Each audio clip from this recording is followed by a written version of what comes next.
This is More Than Therapy podcast. More than therapy.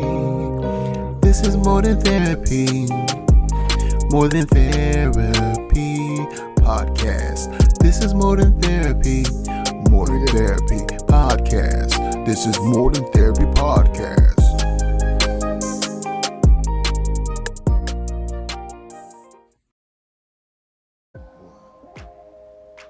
And welcome to another episode of More Than Therapy. Today's host.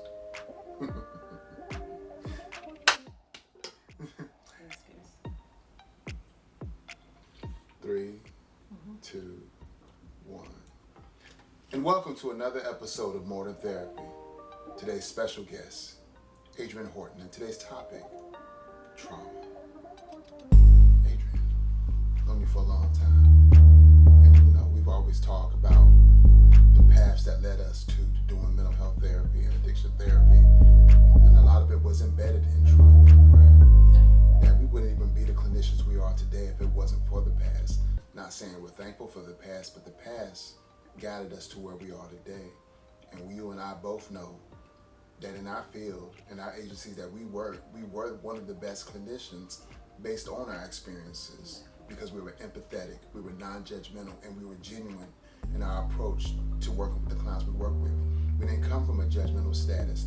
People could say all day they're not judgmental, but they do treat people differently in the therapeutic space if they can't relate to their experiences. Absolutely. What led you to doing this great work? Because you wasn't always a therapist. No. Actually, I started in the healthcare field. I was a X-ray technician for 12 years before I became a clinician. I started in nursing school, and then I transferred over to radiology after 2 years in nursing, which was kind of difficult. So I wanted to complete a degree at the university that I attended, and because my mom was actually, paying her out of pocket. I had no student loans for my undergrad, so I was very much, intentional about making sure I finished the degree. So I did that and got into the field. Was at a high level within 2.5 years. It was basically at my highest pay. Mm-hmm. By the time my fourth year, I was tapped out. I was just going to get like a bonus at the end of the year type deal. So situation happened where I ended up losing my job within the hospital, and that's what prompted me to go off to school for therapy. I've always had a heart to help people. I always had a heart for art as well. That was my number one love. But coming from a traditional, first year college individual in my household, it was pushed to go into the medical field. So that's what I did, and I put my passion on the back burner. So once I became an adult, before I had my oldest daughter, I decided to go off to school for art therapy. I had no idea what art therapy was actually. It was just the two together intrigued me. So I'm like, okay. I looked into it, went to undergrad. I did my postgraduate, and then I went ahead and got into grad school. It was a great experience. In that time, I was learning a lot about myself, not realizing some of the trauma that was so normal to me going into it. And it really was a lot of things that triggered in school that made me kind of second guess or look back in my life. But I didn't dwell on it too much then. So started in the field. I graduated from Marion College in Milwaukee, Wisconsin, with my master's degree in art therapy. I decided to move to North Carolina, and I've been in the field ever since. Been in the field 13 years, and it's been a journey. But my background comes from addiction and mental health. Personally, my dad is a recovering addict. My sibling as well, and my life that was normal to me was always helping taking care of others. So because of that, it was just really second nature. And as you were saying, just have that empathy and understanding in the therapeutic, environment. Right. It's just second nature. Judgmental is nothing that I don't even feel myself being with individuals. It's just an understanding and a connection in a sense. But it all is based off trauma, and really didn't think about it that much until I started engaging with other clinicians like yourself, being in the field and getting more experience, starting to question some of the reasons why I am the person I am. And as a clinician, I personally, I feel for any individual, you have to know yourself.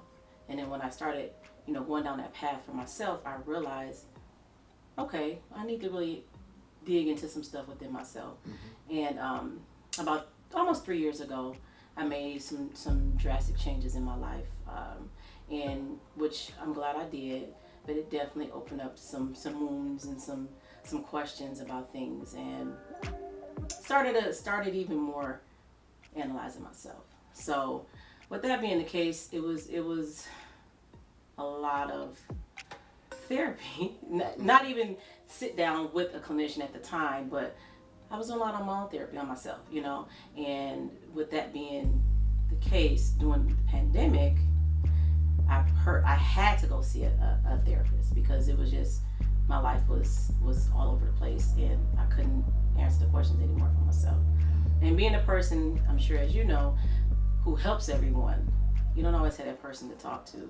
People don't automatically just come to you because they always coming to you for answers, not to soothe you or not to, comfort you. So, I don't know. I was very appreciative when I met you because I seen a lot of similarities just in our professional background. We actually worked at two places, didn't even know we worked together behind the scenes and just working, being clinicians, doing our job. We didn't even, cross paths personally.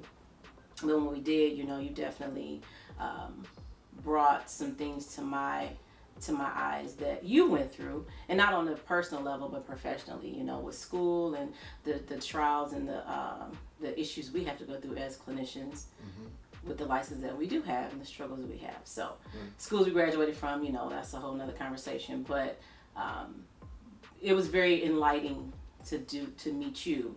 And then I've met a couple other people, but you were the main person who really opened my eyes to, it's other people like myself, and who's been through some things in their past, and they're working in the field to help others, but sometimes we neglect ourselves because of that. And also, we really don't pay attention to that. We really don't pay attention to it, and I'm grateful that I've been able to open my eyes to some of the stuff that has always bothered me. But knowing, like, we've talked about this before, we're so conditioned as humans, and especially African American, Black individuals, we're so conditioned to the way things have always been. I was just having a conversation with a family member just last night in regards to, skeletons in the closet and conversations that no one ever touched on. And for me, going through the stuff that I recently went through and understanding that a lot of it was questions I had, even in school, even starting therapy, realizing, like, this is not how families, I don't even say traditionally should be, but not dealing with hurt is a huge thing. And moving forward past it and just moving on with life, you cover up so many emotions, you cover up so many scars within yourself, and you can only move so long with that. And a lot of times people never ever touch on it. They have so much anger inside of them. They have so much confusion. They don't even know how to process anything. That's why my belief is that's why this typical title, which I don't like, Angry Black Woman, that's something that, as Black women, we do get this, we put in the stereotype because of a lot of it is trauma. A lot of it is trauma. A lot of it's just, us not knowing how to deal with stuff. Understanding what a relationship is supposed to look like. 85% of, Black families or more don't even have a head of a household as far as a male. People can say what they want and think what they want when it comes to that, but having a balance in the household is a major thing. And even when you do, it has to be a safe balance. It just can't be, I have a man here who will work and take care of the household and the mom is doing, that's just not, that's not a balance, because, you're teaching your child, you're teaching your family that this is how it's supposed to be. Personally, I've been through some things with, my kid's father, and it triggered a lot of me questioning that because I didn't even really know what that looked like. my mom has been married 3 times. No disrespect to, her as far as how she raised and presented stuff, because she did a lot of great things that I appreciate when it comes to my father being absent at times and her having to step up and never made it feel uncomfortable when it comes to our relationship with our father. But things that were never spoken on made it even more harder to move into relationships for me. And that's where I'm at actually right now in my life, because understanding that I have to change that. I have to change that dynamics in my household to break that generational thinking, curses, behaviors, conditioned ways, because that's all we know. And I don't want my daughters and to feel that way or think that way. And that's why I want to definitely, keep on the point is the way we were brought up is that whole, my mentality is, if you don't know no better, you won't do any better. But in today's time, it's so much education. There's so many examples in front of us, especially in our culture, of what's right and what's wrong. And I'm glad to see over the past, 3-4 years, people are speaking up about stuff. People are speaking about things that's blatantly wrong instead of just closing the door and not, speaking on it. It makes people uncomfortable, but I feel that that's what needs to happen, because if you're not uncomfortable, you're not going to want to change anything. You stay in your comfort zone, that's just something let's keep it moving. Right. And being a clinician and being able to think that way is a huge thing. I'm sure you can agree, being able to look at your own flaws, look at your own background and see that, hey, maybe that wasn't always the best way to deal with things. And me and you hold each other accountable all the time for those type of things, because, to have another eye genuinely of someone who's actually, understanding you as a person and also understanding the situation and not being, biased about it or just giving their own opinion without looking at both sides of it. Right. So I greatly appreciate that with you. And it's a difference of word delivery. It's a difference of, a person move that they're in and just taking that consideration. I know I say all the time, most people don't have that psyche, so it's not that easy for people to approach it. Right. I have to tell myself that too. Right. Some stuff that I'm dealing with personally, I expect sometimes, like, why can't they, but a lot of times people are intentionally, and that's where I'm at in my life. I'm intentionally working on changing things. I'm intentionally bringing stuff up to myself that's uncomfortable and addressing it the best way. I'm all about self-development.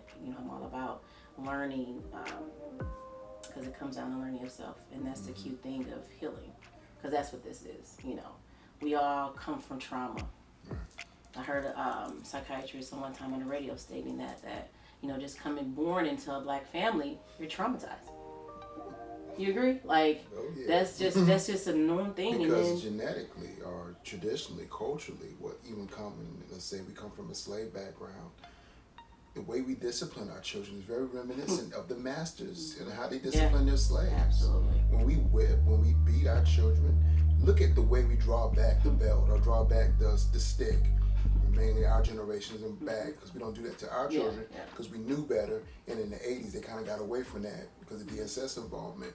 But still, I tell my mom all the time, what you did was reminiscent of the slave period 3 generations back. Only 3 generations back, if even that. Mm-hmm.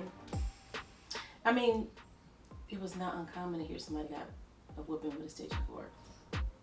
An extension cord? Or a broomstick. Like, come on now. And now understanding, people take the time to understand the development of a child and the time and the age that is the most imperative is between the ages of 1 and 6. Do you know how much you're implanting in your child at that time? That's the seed of who they're going to be for the rest of their lives. Yeah. And it can be undone, but it takes an intense amount of work after 6 to get it done. and even for me, and I have a 5 and a 6-year-old right now, I'm always second guessing, some of the ways that I've been doing things because it's been so conditioned.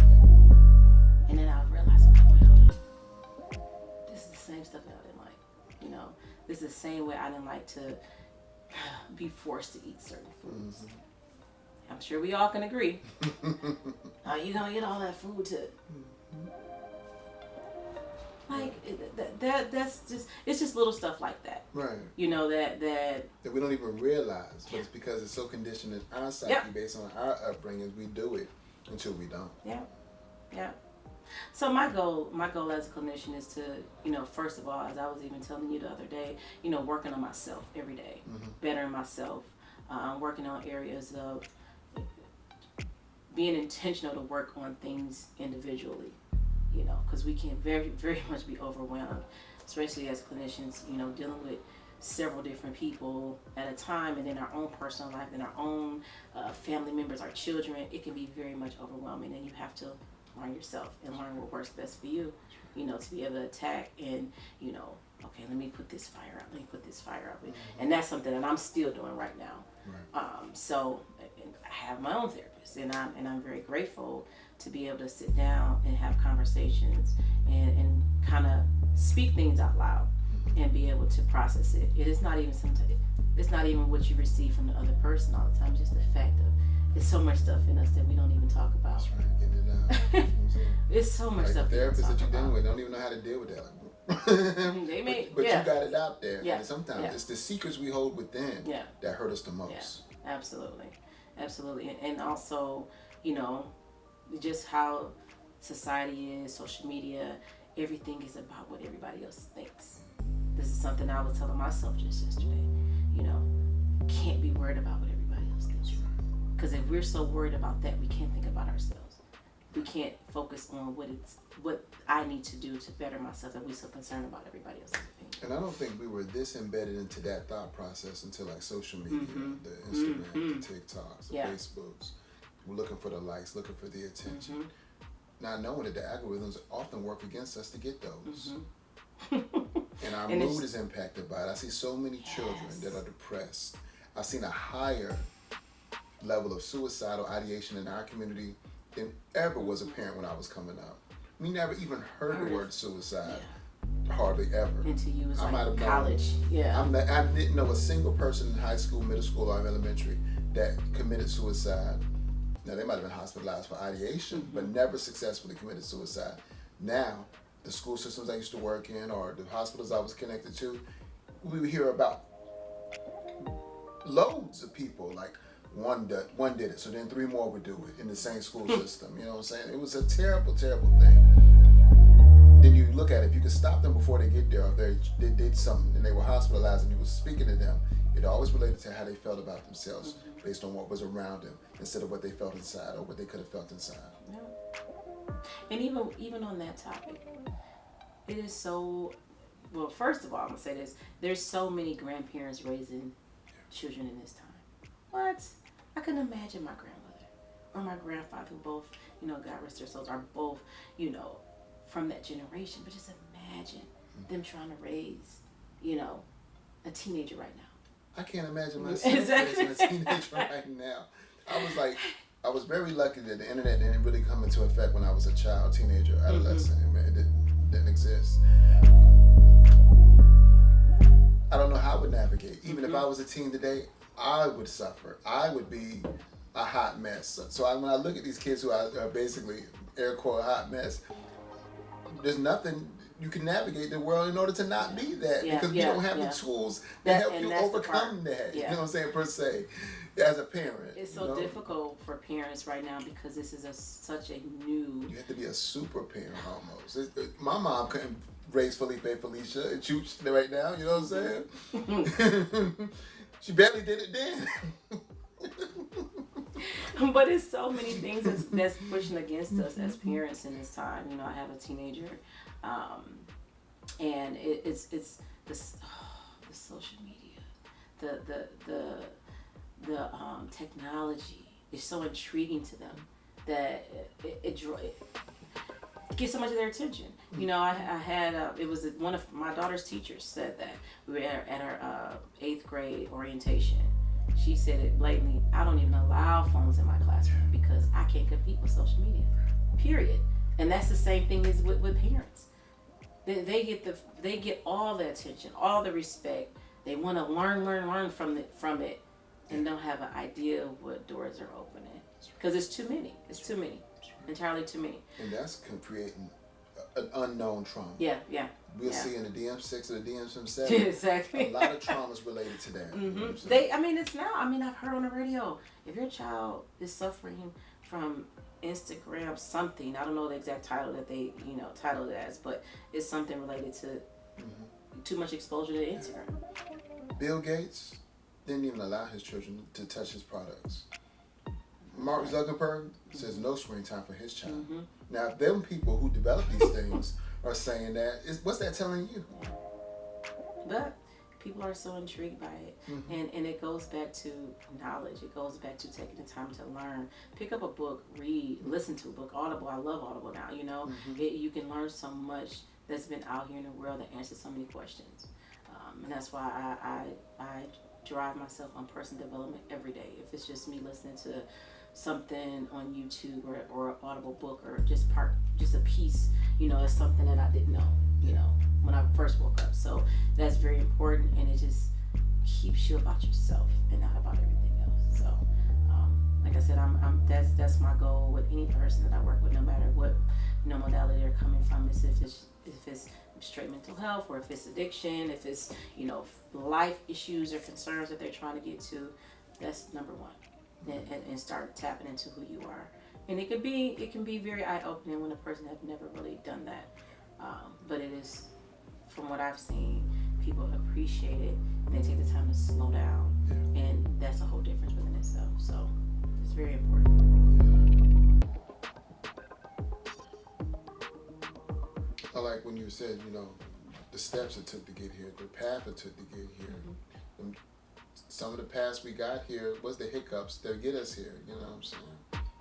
You indicated that your medical field thing ended, and we probably thought the world was over. Oh my goodness. Oh my goodness. Oh, what's next? What can I do? I had to push myself. Only God pushed you in the way where you are now. You were supposed to be in this space. Yeah. And even when I explained what I went through at that time, some people look at me like, how did you do it? Praise God. Because I don't even know how I did it at the time. I actually was losing my home. I was selling a home, went into short sale, thank God I was able to do that, and then I was renting a home. I had to take care of that, and then I was packing up to move here, and then I got pregnant in the midst of all of that. I had my child early, finished grad school, was determined because I didn't even realize what it was, but it was just my, every bit of me just knew I had to do it. I literally, and I look back and I did go through a lot, and it definitely, like you're saying, it definitely made me who I am, and every day I'm appreciative of things, because if you haven't been through things, you really have nowhere to go. That's just my motto. But I tell clients, if you don't see change hasn't happened. That something is changing in yourself, and if you're not intentional about it, that's right, don't stay in the same place. Stay stagnant. That's right. So. And stagnant, being in the same place, as uncomfortable as it is, it's comfortable because you already know how to navigate it, whether it's a negative coping skills or not. Growth is a hardship, but it's worth it. And that's why we stay in that. Yeah. That's why we stay in these conditioned generational behaviors, because it is so comfortable. But in the deeper side of it, it is so not comfortable. Right. When you're sitting by yourself and your mind is popping up these scenarios or these situations that deeply hurt you, and you just never knew how to process it. Right. That's a problem. Yeah. That's a problem. Or on the other side of it, start self-medicating. Mm-hmm. Everybody think weed is just, it's a comfort. It is an absolute comfort. But what are we covering up? Everybody think because weed is legal in areas and all that. It's not at all, one of the terrible, drugs, but it is a form of a drug that people use to cope. Right. Well, it knocks off the edge. It knocks off your ability to be motivated. Yeah. I know when I was smoking weed, my wife used to always say, why don't you do this? Why don't you do that? And I was working in retail, and I was comfortable in retail. Mm-hmm. She was the breadwinner. She was making the money. Of course, she had a problem with that because in her mind, that's not how the world's supposed to be. Mm-hmm. But I was comfortable. I was like, smoking weed. Made a dedication. I said, well, on my birthday, 2003, I ain't gonna smoke anymore. Mm-hmm. Boom. That was the seed to move away from being lazy, being non-motivated. Didn't realize that being a pothead just had me seeing the world in such a way that it didn't really matter what was going on. It's cool. Not seeing the impact it had on my wife at the time. Not seeing the impact it had on my children, my child at the time. Not seeing the impact it had on my ability to do better. Highly intelligent. You would not know it when I was in that weed phase because I didn't care. Oh, I only make such and such amount of money. Oh, okay. She taking care of it. It's all good. You know what I'm saying? Some weed though. Right. No, I was making enough money, but not compared to what she was making, not where she wanted to be in life. Until I stopped, and then realizing that people always say, "Oh, marijuana, it's from the earth. It does this. It helps with my anxiety." True. In the smaller doses, which probably wouldn't impact your motivation, but doing it like you're doing, or doing it like I was doing it, well, not so much. You know what I'm saying? Might be inducing more anxiety, more paranoia. I talk about it all the time. And 9 times out of 10, a person is suffering from one of either some type of mood disorder, some form of anxiety, some form of depression is there, and they have no way to understanding what that looks like because they've been masking it, being comfortable, And it all it's all trauma. Even with that, it goes back to everybody else is cool, Where I come from, shit, Uncle Bobby used to do it. Well, my cousin Joe, he do it all the time. He still function. But when you stop it, that's when reality kicks in, and sometimes that's hard. And you want to go back to them old behaviors because that kept you safe. We was just talking about that. The dealing with shit can be hard, but dealing with it is worth it. I find that as hard as this road of recovery has been, dealing with the stuff that led to some harder addictions and then minor addictions, maladaptive behaviors and not so maladaptive. I was talking to my ex-wife recently. She was just like, "You're a better person now than you ever was back then. I wish you could have been than who you are now then." You know what I'm saying? Like, ooh, ouch. I know, right?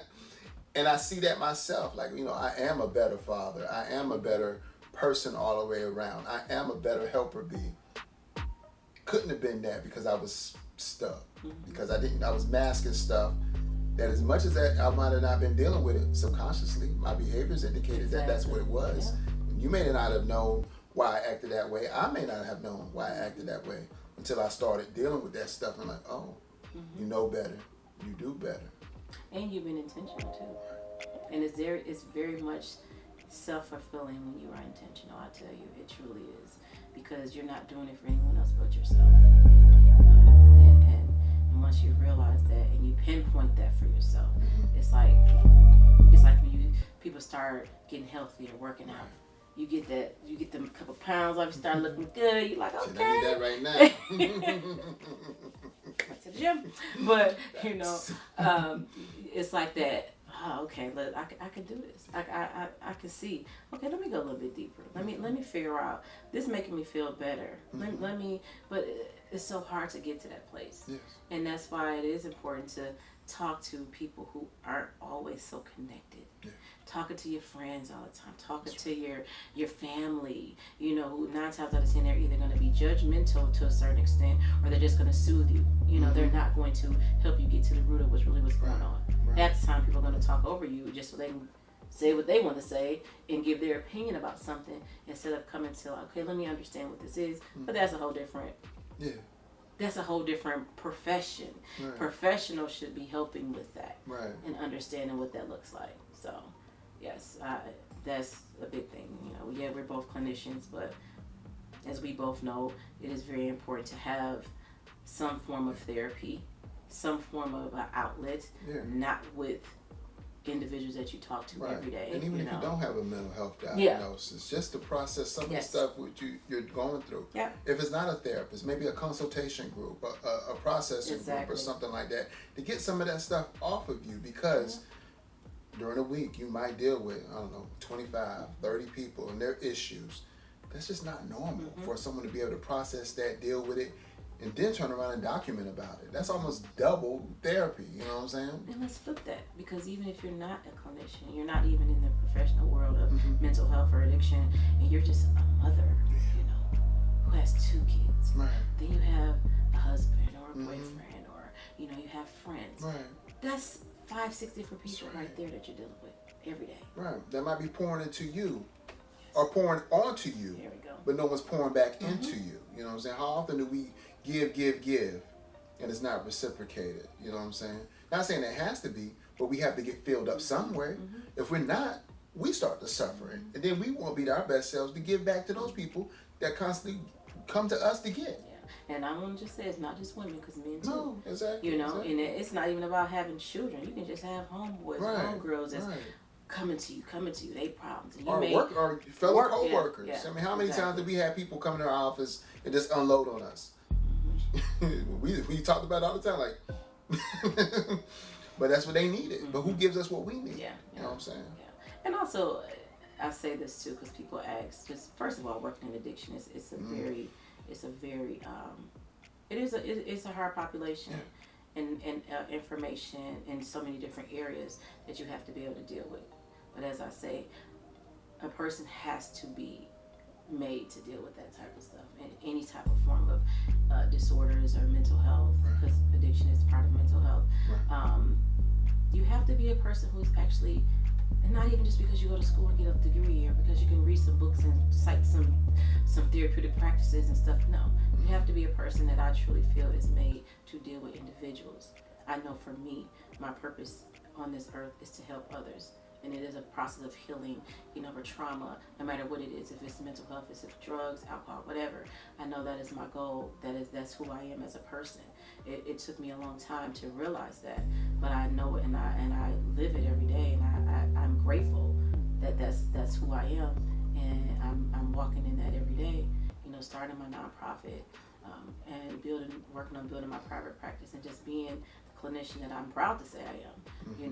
No matter what piece of paper or state license have to say, I know the kind of person I am, no matter if I have them or not, and what I'm here to do. So I pride myself into that.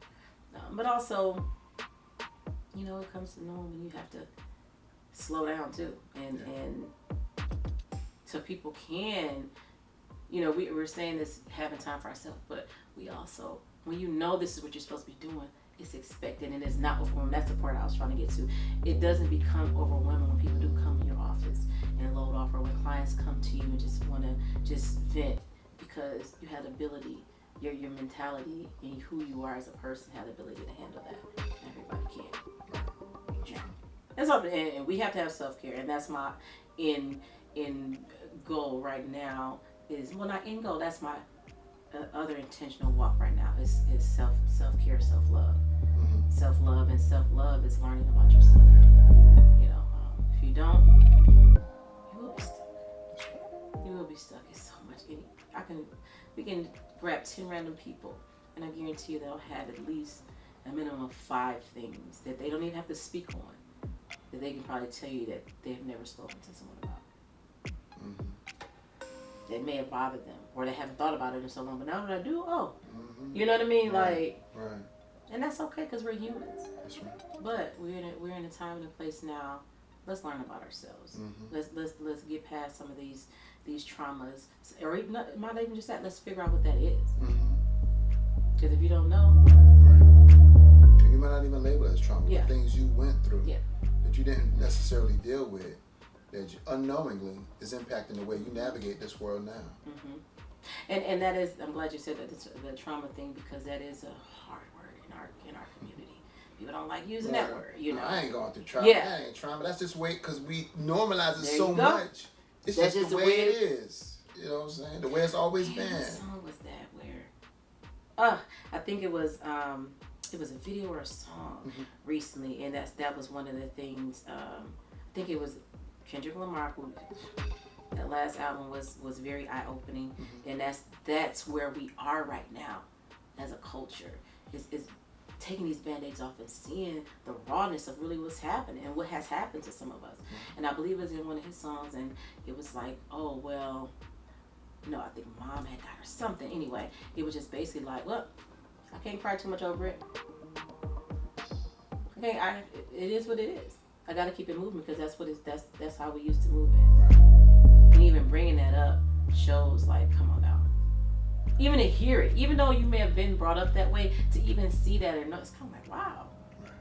But then you look, shoot, that's how I'm used to doing things, So I'm very grateful that we are in a time to be able to do stuff like this, and come across other, Black clinicians or Black professionals, for just, it doesn't even matter. The title doesn't even matter. Just having individuals who's willing to, from our culture, from our community, wanting to touch on so many different things, and be open to it. And that's the goal, with the nonprofit, is to have a safe place that's here, have a safe place here that people can come and feel comfortable. And you don't have to be a licensed clinician to be able to, help comfort and soothe and be okay and have these conversations with people, to be able to touch on it through arts, through podcasting, through games, whatever it may be, to be able to, work through some of this stuff, finding a common ground.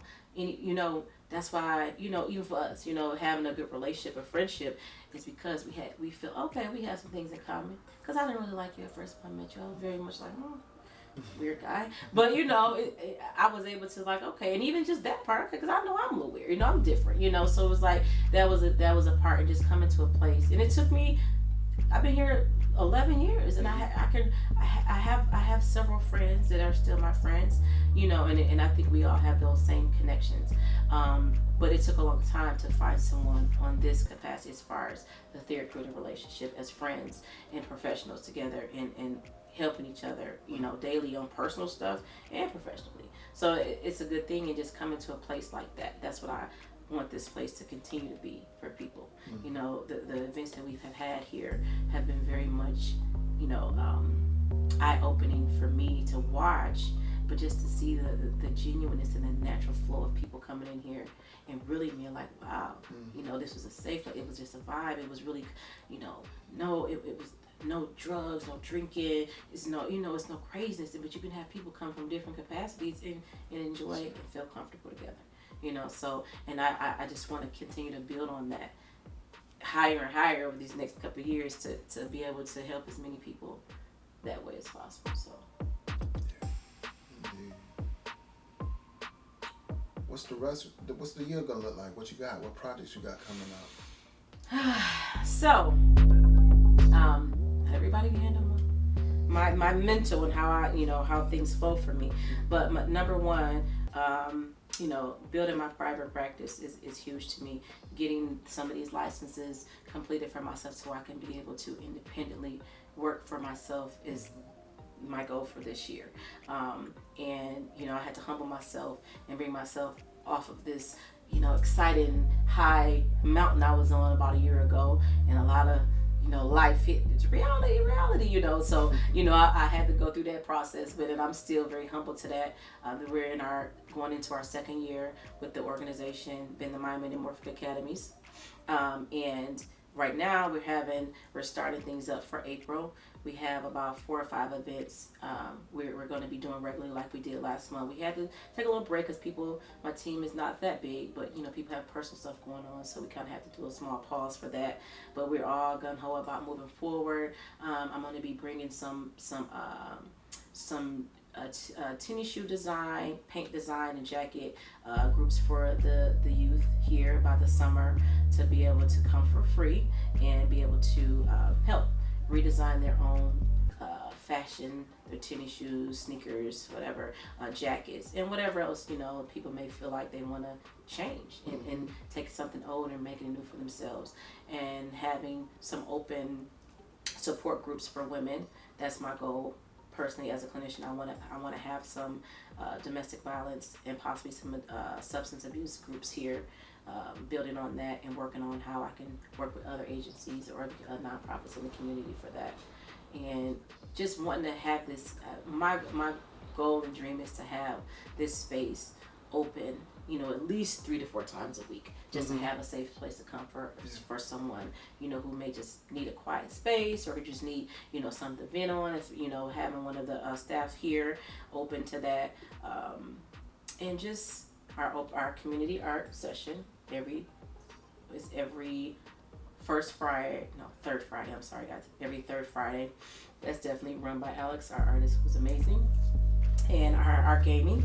So those are the 5 events that we're going to be moving forward for April, and really also just networking with other organizations is my goal. Getting out here, our first year was just like any business, it was hard. It was just to be expected, and it's still going to continue to be, some ups and downs, but being able to link up with other organizations, other professionals who's on the same page, have the same vision is key. So yeah, that's the plan. By the end of the year, I want to be looking at a larger space because we've already grown out of this space, but we definitely flip it and make it happen. As you've seen, we definitely make it work. But I definitely want to work on, being able to look into something bigger because my goal is to open a community center, a healing center here in Durham, North Carolina, to be able to help. Because we as humans are all so different, and even the traditional way of doing therapy or approaches, however you want to call it, is very much made. But in our culture, we are becoming very much open to therapy, yes, but it's still one of them taboo topics, and I want it to be okay to come and talk about your traumas. I want it to be okay to come, even as a child, to be able to have conversations with someone, an adult or other, adolescents, to help them get through what they're going through. And honestly, I grew up, I don't know where, for you, it was always a community center. For free. It was a community center. It was a place you did art. That's where I knew how much I loved art as a child. It's called Northcott, up the street from my house. I remember that place. And you had a gym. You had, it was never any violence that I can personally remember as a child that went on there. Over time, in 80s or 90s, it did get, like that. But it was a safe place for me as a child between the ages of like 7 to 9. It was like, wow, this is like, all the grown-ups are here and you seeing all these things going on, and it was safe. I felt that. I never felt at all, thinking back as a child, that it was a problem. But I want us to be able to have that. We need that in our communities. And even with that could address issues before they become mental health diagnoses, before they become addiction diagnoses. I think the interventions I had as a youth, like you say, the community centers, the wellness centers, the gyms, the projects, the summer programs, especially the ones at the library. I think those were very very beneficial going further. They were almost like boundary settings or value settings that allow me to be a better person, to want to be better, to want to be an educator, to be an empower, to want to aspire, to want to motivate. I don't think if those exist, if they didn't exist, I could have easily ended up an addict, or ongoing addict, an ongoing criminal, dead even. As some of my peers aren't here today. My brother's not here today because choices we made that if we had a better foundation in our youth. And I think that's what the powers that be. We found that there's less programs. There's plenty of programs for younger youth. But where are the adolescents? Why aren't they why isn't there adequate programs for them? And I think that's what the focus needs to be, because they're so lost, and social media has such an impact, and their peers have such an impact on where they're going to go in the future. It's almost as if they don't even believe in an adequate future. And I'm glad you brought that up as far as the children, because we all know there's so many different programs and in the schools, and it's great. We need that because they're developing. The adolescents as well, because they're at a very, very critical time. Middle school through high school is like, whew. But what I want to focus on as well is the adults too, because in my organization, I want it to be that it's a safe place for everyone in the family to go. Because you have the children, they're learning this way. You have the adolescents, you're trying to help change how they're moving, but then they're going back to the same household. They go into the household, they're still doing the same traumatizing things to them, and how are they going to get past these things? And it comes from the head. That's right. It all comes from the head. That's our whole topic. It comes from where we our foundation. And if you're not changing that foundation on an overall scale, that's right. So they need to know better. They need to know so they can do better. And it's not that they're broken. Yeah, there we go. But they're breaking. And we all are victims of this. Right. No one is better. We not sitting here trying to say we better than anyone because we're clinicians, because we both go through our own stuff still today, So it's not about that. It's about just helping and getting better and recognizing, as I said, as African Americans born into this world, we're born in a trauma. 100%. Just that alone is something to want to be able to tap into. And a lot of people are, some people go, it's not. then it's not. It's not. Exactly. We ain't even gonna fight with that. But yeah, it is very important. And I was speaking to, one of my colleagues not too long ago about that. Like, I've always, even when I was in school doing my clinicals, like I've always was drawn to the adults. I did my practicum and internship at Children's Hospital of Milwaukee, of Wisconsin, and I was probably working with the kids. I love the kids. I was doing that part, but it was always even my instructor like you. It's just the parents just always gravitated to me, and always like it was. I don't care. It didn't matter what race, none of that. It was just that's thinking back. That's how I realized my purpose. Because when I was even 12, 13 years old, I just remember this one time, like in grocery stores all the time, people would come up to me. And at first, oh, you're just so easy to talk to. I didn't think nothing. I'm a talker, and then most people don't think that initially, but when they get to talk to me, they're like, oh, okay, you're easy to talk to, da-da. But even like on the clinical side, it was just like it was just so easy. And I don't know, for me, just my own background, my own trauma per se, I know it came from that. I know it came from my structure. I know it came from my household. And having to say that, and then also, what am I doing? You feel me? Like, that's what this is for me, and that's what I want. I want people who want to, because it's a difference if you just not want it, like we just stated. But when you want to, trust me, them doors are gonna open. They're gonna naturally open, and things are going to flow, and you're gonna get the answers. You're gonna get the comfort, the correct comfort that you need to get over trauma. Indeed. Any final words for the audience?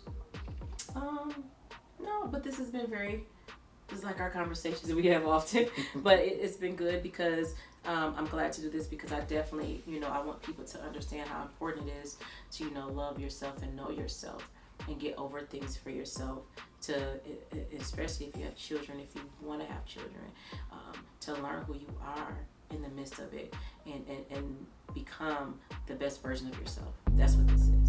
We all, can say we were going to do better, we have goals, we go to the gym, we want to eat better, and it all ties into become the best version of yourself, and you have to do it to every capacity within you. It's not just about your health, it's about your mental health as well, and your mental health runs all of that. Truly. So no, I just want people to understand, even for this our space here at 400 Crutchfield Suite E, in the Mind Metamorphic Academies, and then I also have Metamorphic Expression Studios. That is my art studio as a clinician, as an art therapist, as addiction specialist. Working with people. I am accepting clients, and we will be having more information in regards to what the nonprofit will be offering to the community next month. Our doors are always open. Here to help. Going to be doing some more outreach events soon and more giving to the community this year as well. This is something else we're going to be touching on. So I appreciate you having me. It's been good. I appreciate it. So I wish everybody the best. And yeah, that's all I have. All right. Thank you for coming on the More Than Therapy podcast. If you haven't already, please subscribe to the More Than Therapy podcast wherever you push play on your favorite podcast. That's the More Than Therapy podcast, available everywhere where you push play to listen to your favorite podcast. Be well and be great.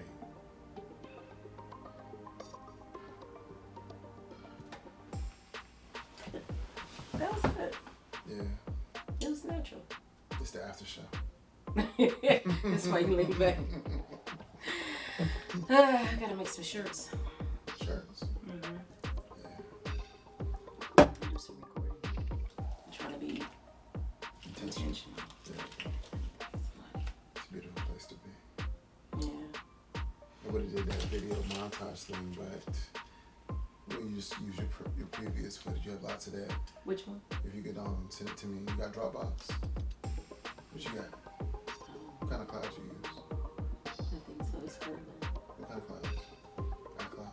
I got iCloud. That's That's full. completely full. What you got? 50 gigabytes. I was paying on it and I stopped like a year ago. I also got 5 gigs. No, I had the higher one. Then you got the Oh, did it? Yeah, Yeah, that's what I was doing. I need to go ahead and do it because I'm like, Yeah, it was 99 cents anyway. yeah. $25. What's that? Yeah, if you can get me some of that footage, that'd be great. That way I can include it in that intro video. You know what I mean? Okay, which footage though? I'm sorry. Oh, you know, like footage of events, things like that. Mm-hmm. Oh yeah. Maybe just tell. I'm trying to think of a cloud I could use. I have one. I just gotta empty it. I mean, I have. No, I think I can set my Dropbox in such a way that I can receive files. I gotta look into it. Because I have 52 terabytes currently.